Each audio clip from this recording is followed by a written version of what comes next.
I barely remember. Because he's your father. But Louise said he stole money from your family. You don't know if that's true. What if it is? Then I'm sorry, but it doesn't change my feelings for you. Feelings? I won't let this affect your job with my mother. What if she feels differently, Ethan? She won't. I promise you nothing's going to change. If you don't believe me, I'll prove it. What are you doing tomorrow? Well, I don't have school. I'm not sure your mother needs me. I do.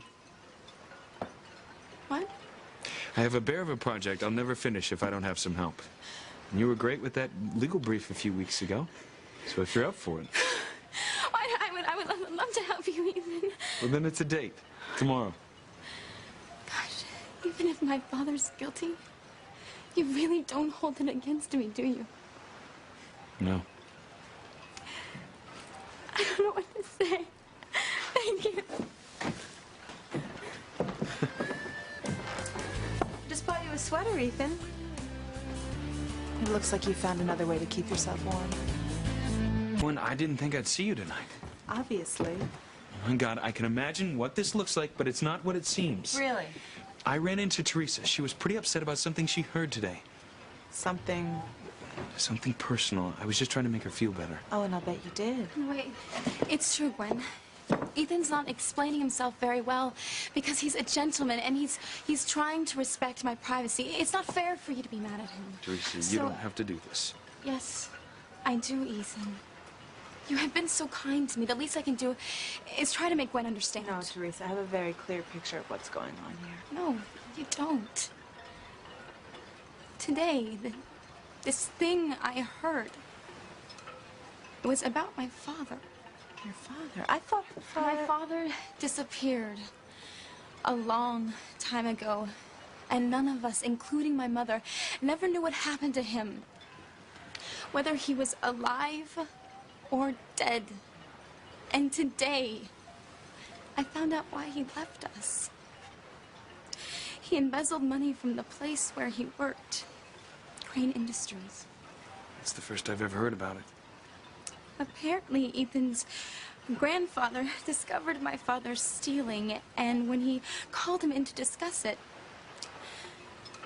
rather than face up to what he'd done, my father ran out. He abandoned us. We're not sure that's true, but you can see why Teresa was so upset about what she heard. I'm sure. Because she loves her father very much.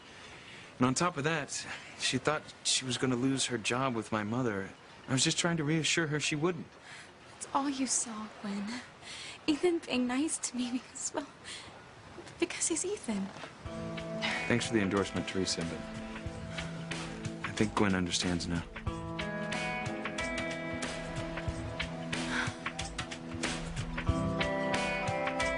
Teresa, thanks for explaining to Gwen. I know this thing with your father is tough. Oh, thank you, Ethan. Well, I better be getting home. Thank you for everything. Don't mention it. And Teresa. Yes. Like, I meant what I said. Whatever your father did or didn't do in the past has no bearing on your job. You're still working for my mother. Thank you. Again. Good night, Gwen.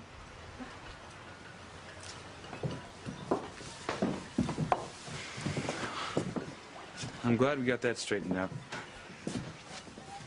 What do you say we start this evening all over again? Well, you can do whatever you want, Ethan. I'm going home. You're still mad? That's not the word, okay? But Teresa told you what was going on. Why my arm was around her. Yeah, and I'll just add tonight's explanation onto the long list I've already been subjected to. Gwen, don't do this again. How many times do I have to tell you there's no reason for you to feel insecure? What do you take me for, Ethan, a complete fool? Do you think I really can't see what's going on here? Self in my shoes for a minute. You tell me that there's no reason to be jealous of Teresa. There isn't. Okay, then tell me how you would act if the situation were reversed. What if you found me at the ballet one night with some hot, hunky guy?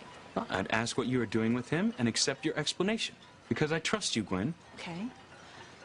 Well, then what if the next night you walked in on me telling him what sexy eyes he has? I didn't tell Teresa she had sexy eyes. Oh, excuse me, exquisite eyes. And then what if when you and I were dancing, I slipped and I called you his name instead of yours? Still no reason to be insecure?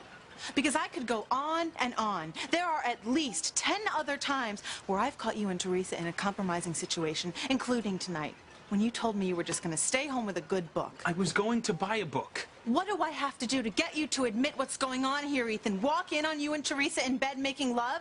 What's she going to tell me then, huh? That she was just fluffing your pillows and just happened to slip underneath you? That's enough, Gwen. Yeah, I'll say it's enough. I can't believe the way you are twisting things. And I can't believe that you don't see what I see. I was comforting her. What, are you telling me I can't comfort someone who's upset? Of course you can, Ethan. But when are you going to realize that that person is always Teresa?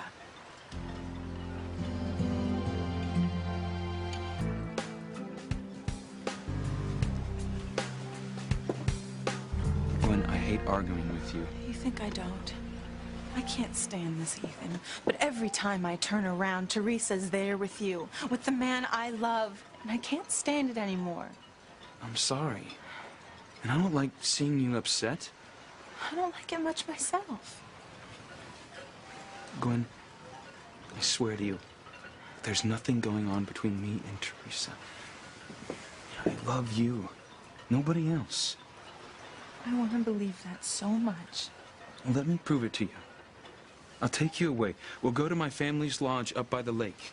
Just the two of us. It's beautiful up there this time of year. I don't know. No. We'll make a fire in the fireplace. We'll make love all night. We'll sleep in till noon. Gwen, say yes. Say yes, Gwen. Go away with me tomorrow. I will go away with you under one condition. What condition? No, Teresa. Of course no, Teresa. This is our escape. This is about you and me. She has nothing to do with this.